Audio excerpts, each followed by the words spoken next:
a Monday night NFL season, week 6 wrapping up. And I think the Patriots are back, Jim.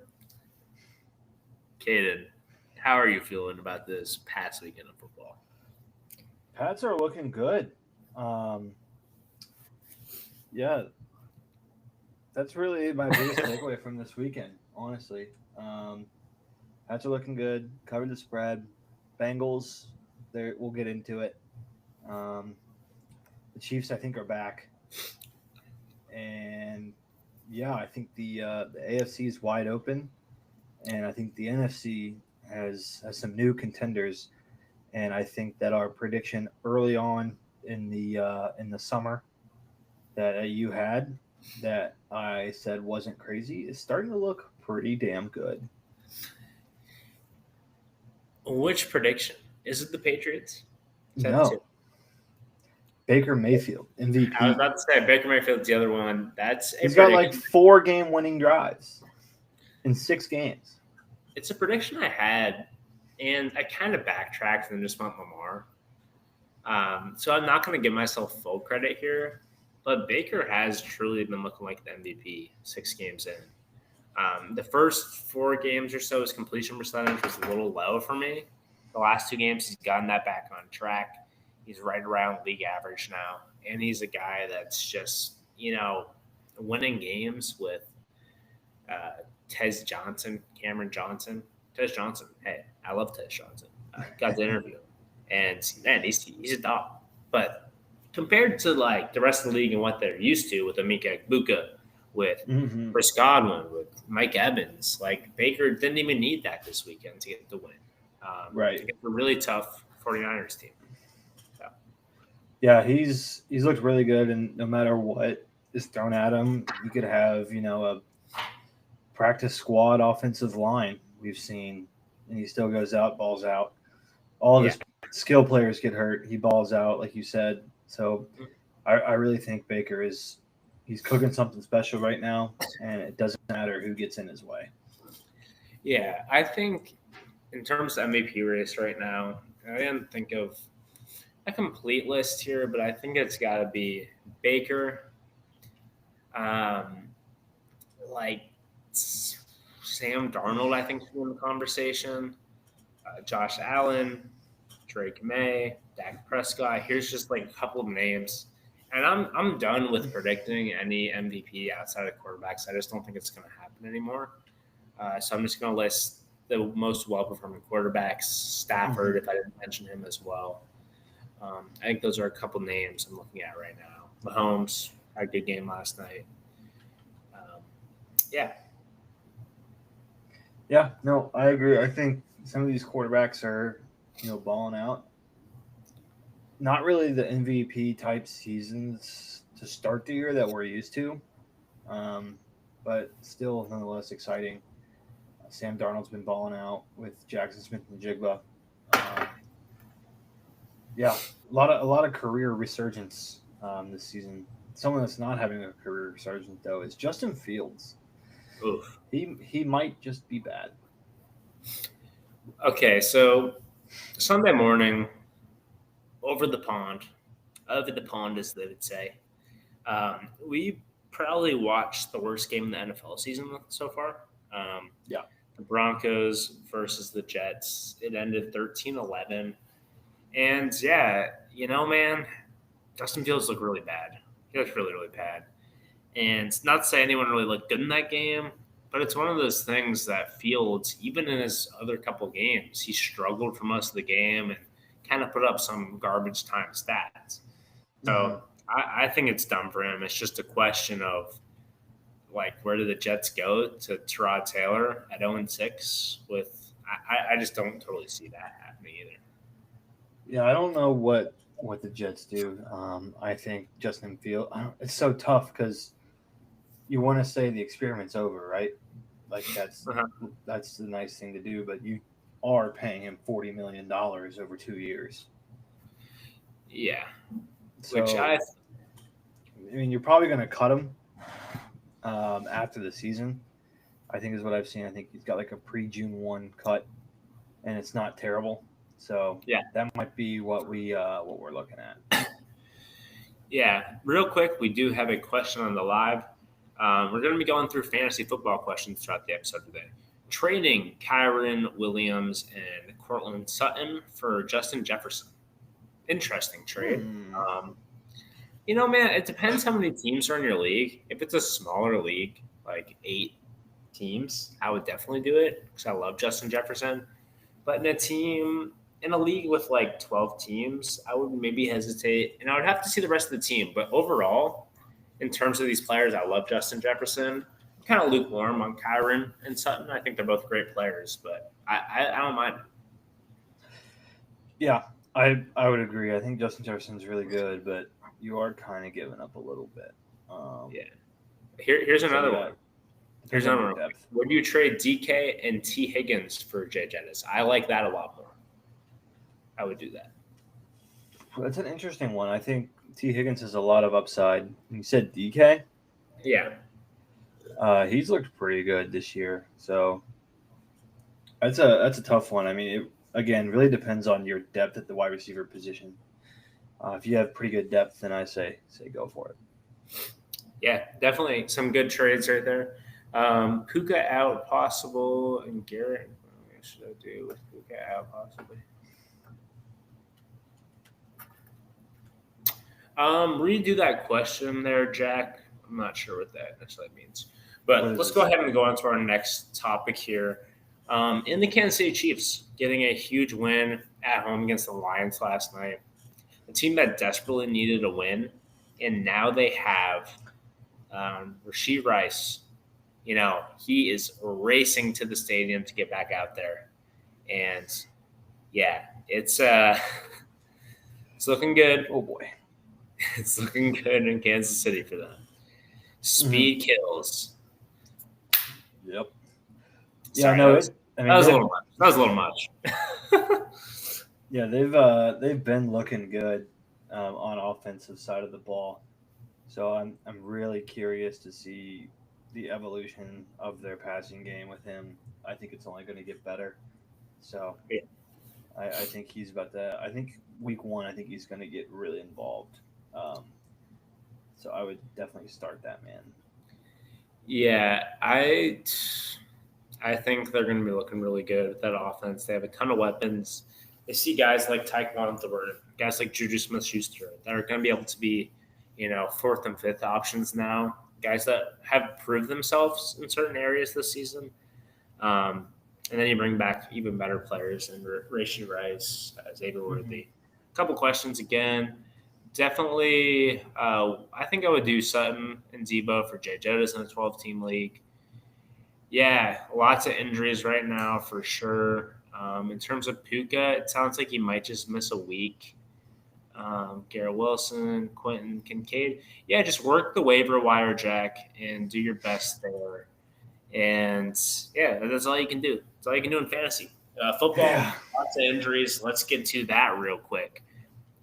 Let's get to what everyone wants to know. Caden. Is Rico Dowdle taking the starting job in Carolina? Because that's what I want.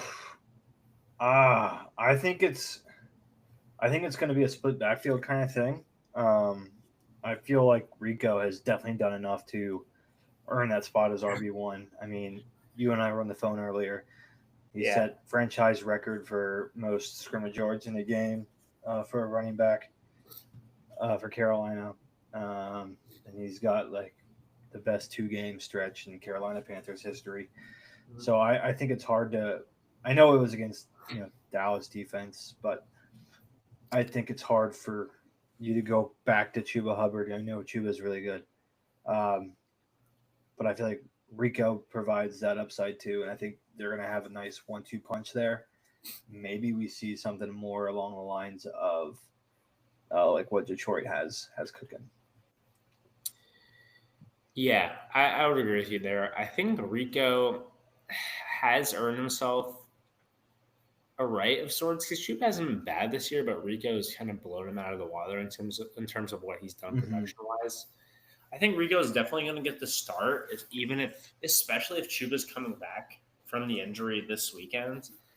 just to kind of get him going.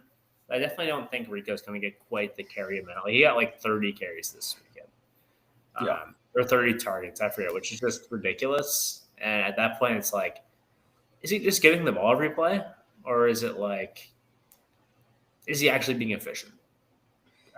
Because I PFF would say grades this week for Rico, and it wasn't anything that crazy. So yeah, I think he's been really good. I think, man, imagine next year, like if Jonathan Brooks is finally healthy, like that running back room would be absolutely nasty. yeah, oh yeah. I definitely agree with you there. I feel like it's a huge part of their game. They have a really really good run blocking fronts over there in Carolina. Mm-hmm. And yeah, getting another win this weekend. Oh man, big play here in Atlanta, Buffalo, Monday Night Football. Looks like Drake London just barely went out of bounds. Oh no, is it man. halftime? Yeah, it's halftime now. Shucks. That's so tough. Do you think one of these days we should do maybe like once a week or here and there? We should hop on and do a pod of sorts, but like a live and just answer fantasy football questions. Yeah, I'd be like fine with that. I think that'd be a really fun interactive thing because everyone that's into like sports and media now, fantasy football is so huge, obviously. Dude, he was definitely out of bounds though. Caleb Williams rushing touchdown.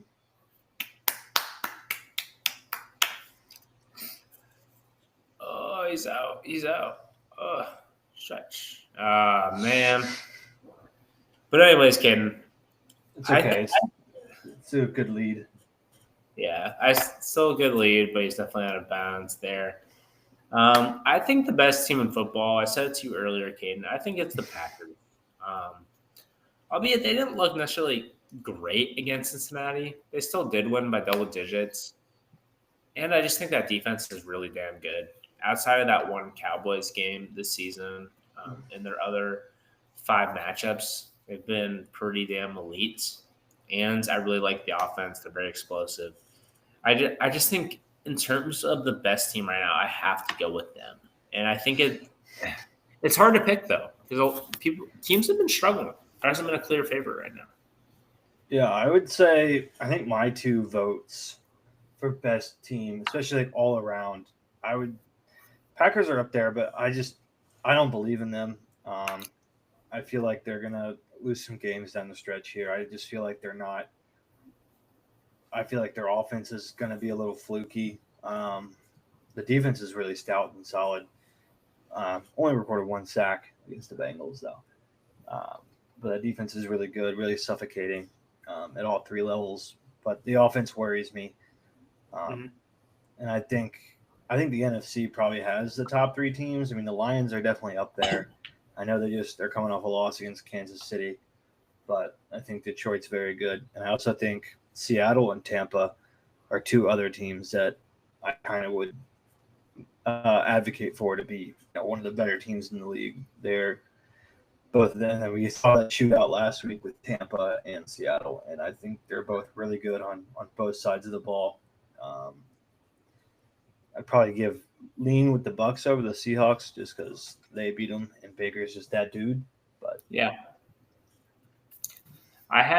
coming into this Monday Night Football game, which y'all will know once this episode gets released. But I had the Bills at number 2, Packers 1, Bucs 3, and I believe it was the Colts at 4 and the Chiefs at 5. I know the Chiefs are 3-3. I just feel like they're still one of the best teams in the league. They've had a pretty brutal schedule so far this year. But yeah, there's a lot of football left to be played. Still only about a third through the season. And let's go ahead and get to the Bengals real quick, Caden. I do have a point to make. Well, first of all, let's go ahead and talk about Joe Flacco's first game in Cincinnati. Kind of probably a weird feeling. Being a guy who has played, in Cleveland and before then, of course, for the Ravens for a long time, winning a Super Bowl there. How do you feel like Joe looked this Sunday? I was really happy with how he played. He looked He looked comfortable, especially in the second half. They kind of start things going for him. It's also one of those things where I'd love to know. I'd love to like be a fly on the wall. Like the first half, I feel like was a very poor job by Zach Taylor. I feel like he didn't really give him much room to operate. And then they opened it up in the second half. He really let the ball fly. Um, I'm optimistic about Joe Flacco in Cincinnati after this week.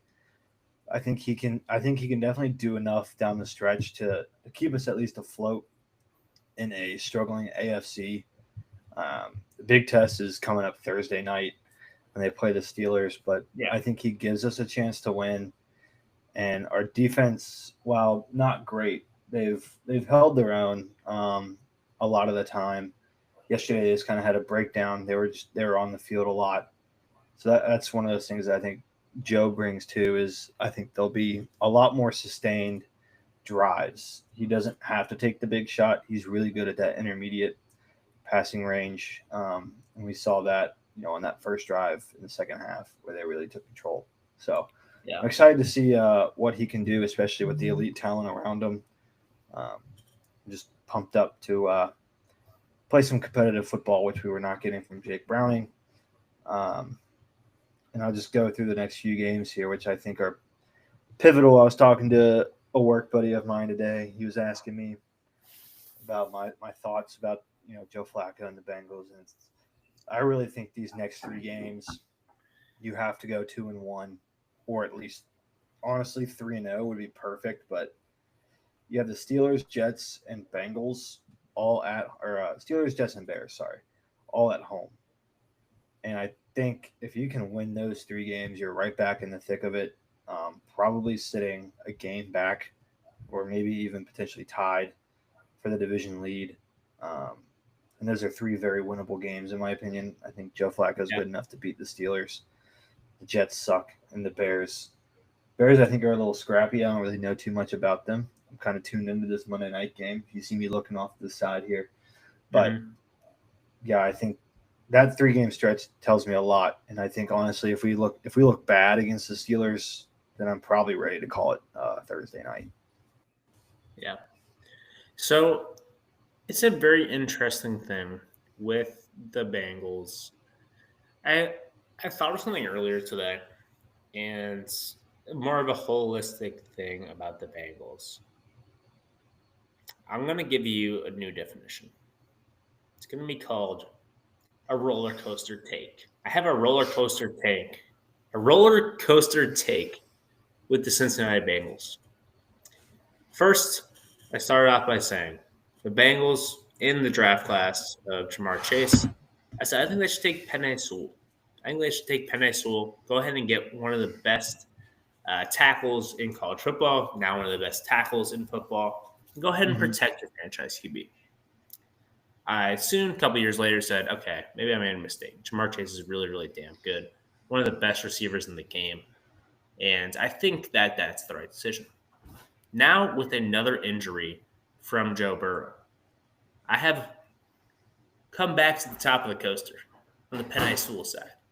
I've That decided I think they should have taken Penei Sewell in the 2021 draft over Jamar Chase. okay. And does one tackle make a difference? No. It helps a lot, I would His say. injuries have come from pressures against the guards. That's where his injuries have come. That might be true. And I and But I'll throw you this. Try this one on for size. We cannot develop talent or spot talent on the offensive line. Everyone who's really good, we sign them to come over here, and then they instantly suck. I don't think Penei Sewell would be as good as he is now as a Bengal. I don't know. I think Penei Sewell is one of those just bona fide, sure thing tackles.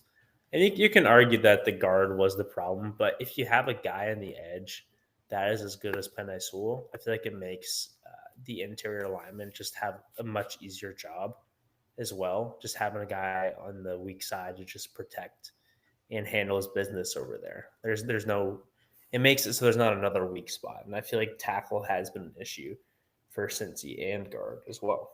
I just feel like I think Jamar Chase being the best wide receiver in football was probably the best decision because I get what you're saying, but okay, now we have a good left tackle. Okay, now he's getting lit up from the right tackle. Like there's 5 issues on this offensive line on really any given day, and I get what you're saying. Put like an all pro at one of those spots.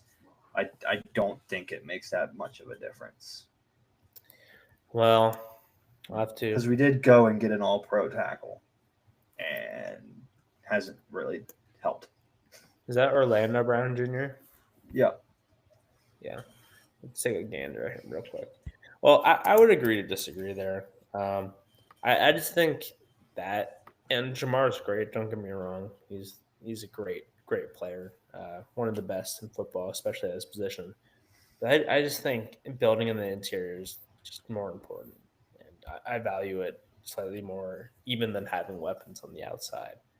Um, and I mean, you've seen it his whole career. He's just, and maybe not the injury plays exactly, but he gets banged up a ton, and mm-hmm. that is a lot of that is to do with that offensive line, and that can kind of, um, you know, carry over into maybe a more significant injury throughout the year. But yeah, let's go ahead and look and at Sewell 0 Super Bowl appearances. Okay.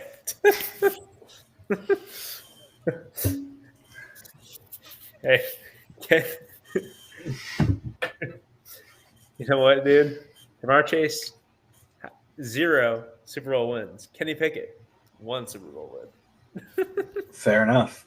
Not wrong. Joe Mixon, 1 passing touchdown in the Super Bowl. Lamar Jackson, 0. Is he a better quarterback? In the postseason, I would believe so. Ooh. 0 turnovers. That's a little crazy.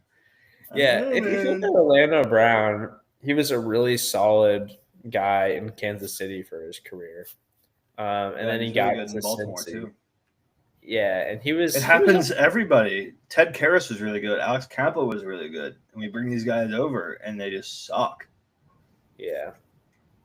Yeah, and then he got to Cincy, and he was like okay-ish for his first year, and in the last 2 years, he's been pretty bad, unfortunately. But yeah, man, what can you do? I don't know. That's a good question. I don't know. I don't get paid to do that. Let's get to the Patriots real quick. I think this team's winning 12 games, and I'm standing by it right now because they've looked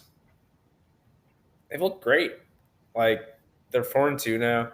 I'm a little shaky the first couple of games against a team like Pittsburgh, against Las Vegas, and not to say they're like a Super Bowl contender or anything, but with the schedule they have, I think they're going to be favored in their next 9 out of 12 games. And I don't think that's like a crazy thing to say. No, they're really good. I think they're surprising a lot of people. I think we gotta, not you, because I know your fandom. Maybe pump the brakes a little bit. Not on Drake May, but just the team as a whole. Still the professional football league. Just because you're favored doesn't mean you're gonna win. I think they're really good, but I mean they beat the Saints by 1 score. Who they're not great. They're competitive. I think they have the capabilities and talent to win 12 games, as you're saying, but we got to see it. I mean, you never know. That offensive line could give up a big hit. And you never know what can happen. Hey, stop that. Don't be saying all that. Come on now. I'm just saying. Come on now. You never know. Offensive line has been a question. Our offensive line's actually been really good this year. That's maybe – I mean, a lot of things have changed with this team. The receiving core is better. Drake in his second year looks a lot better. But our offensive line has been actually really good for all things considered. To go ahead and bring it up, I did get the PFF subscription for the month, so I'm looking at it right now. We are, in terms of only pass blocking, we are number 4 in football right now which, Nice. I mean, last year we were atrocious. Awful. 33. Probably 33. Now our run blocking leaves a little bit left to be desired, but yeah, the pass blocking has been great. Will Campbell, awesome addition. Bringing in Morgan Moses, just veteran leadership, a guy who is at least consistently above average, I would say. But yeah, I'm very pleased. We go to Nashville Sunday, and I think that's gonna be another win for the squad. I don't know. They're gonna have the coach bump. Yeah, sure. I don't know who's Okay. taking over head coaching duties there. Very curious to see what that is. I don't know. Okay. Michael Wendell looked really good. It's good. I love all these grades. It's kind of addicting.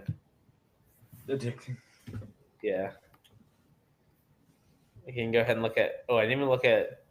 Okay, let's look at the Giants. Dude, Jackson Dart would have been 89.7 Thursday night, which is really good. Yeah, that's pretty good. Like if you put up 90s, that's an elite showing. 80, 99.9 is good. perfect, right?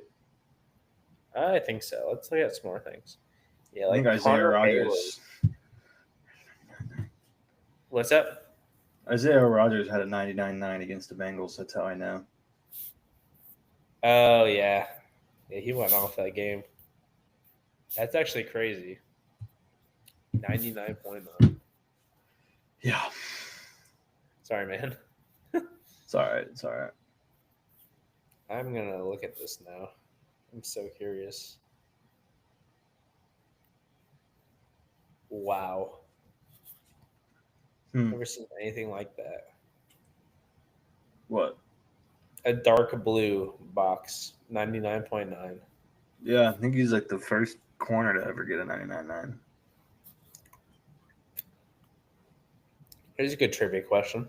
Who are the other two Vikings defensive players to get in the 90s that game? Oh man.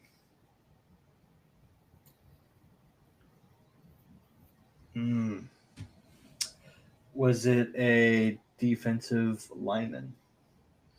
No, it was a right outside linebacker and a free safety. I don't know. Who? Yeah, it's Theo Jackson and Jonathan Grenard. I could have got Jonathan Grenard.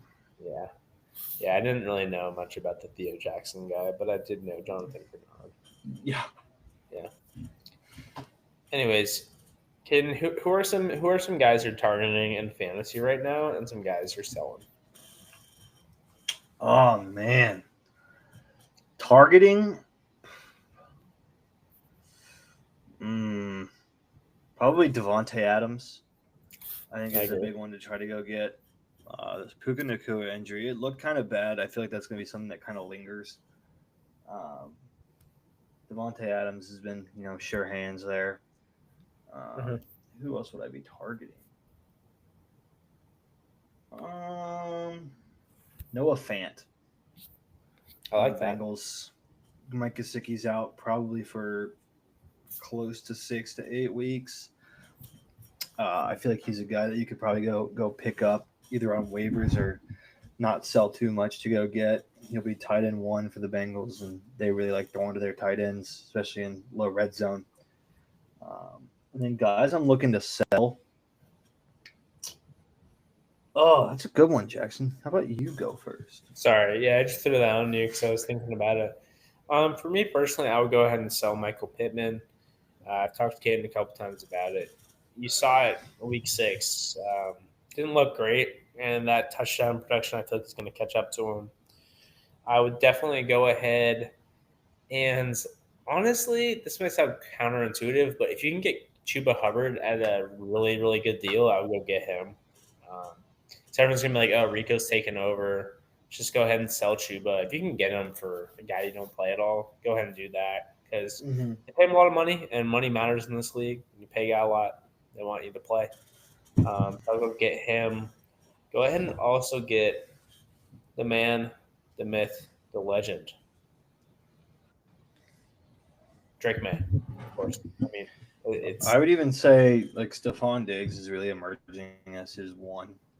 I know he's Yeah. got some other deep shots. I feel like Stephon Stephon could provide some stability Yeah. there. And he didn't do much this weekend, but I definitely like him as the guy who is going to be the long run target one this season. Booty has had a couple of games this year that he's looked really good in. This weekend he did. But overall, if I was targeting a guy, I would definitely go with Diggs in the Patriots offense. Also, go ahead and target Omarion Hampton, a guy who's going to be out till week 12, week 13. You get him back for 4 or 5 games at the end of the year, but it could be a guy who could win you your league. And am I talking about guys that I'm going to be trading and getting in a deal? Maybe. But you know what? You've got to manifest. You got to manifest your guys, and that's what I'm doing. Another person I would buy high on, another grouping. Buy on elite backup running backs, guys that are in just great systems, or just are really good with the touches they get. Guys like Tyler Algier.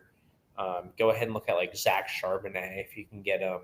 Guys like that, and just bring them in because they're guys that you can play here and there, even in a backup role. And if their guy gets hurt, and they immediately emerge into a must start every week.